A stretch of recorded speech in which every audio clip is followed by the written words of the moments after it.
Hey guys, welcome back to our channel. I'm Alex. Why do most manufacturers use DC motors for high-speed hair dryers instead of AC motors?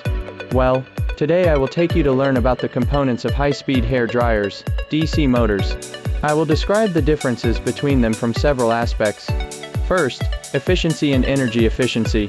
DC motors usually have high efficiency, especially brushless DC motors, which can maintain high energy utilization when running at high speeds. Traditional AC asynchronous motors are less efficient, especially when running at high speeds, and their energy efficiency is slightly inferior to that of DC motors. Second, speed control and responsiveness.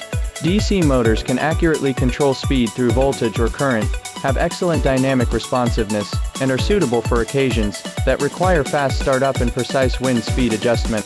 However, AC motor speed control is relatively limited, and usually requires a frequency converter to achieve precise adjustment, and the starting torque is also low.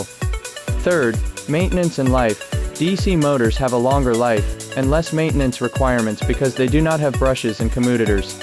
AC motors require regular replacement of brushes and maintenance of commuters, and the maintenance cost is high, especially when running at high loads. Finally, in terms of product design and application requirements, DC motors have obvious advantages in compact and lightweight products due to their simple structure, small size and lightweight. However, AC motors can directly use ordinary AC power, with relatively low cost and wide adaptability.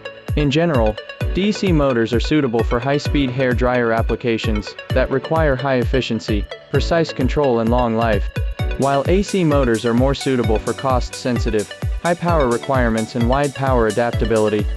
Alright, if you are interested in this video, please click to follow, like and comment. The next issue will be even more exciting. See you next time.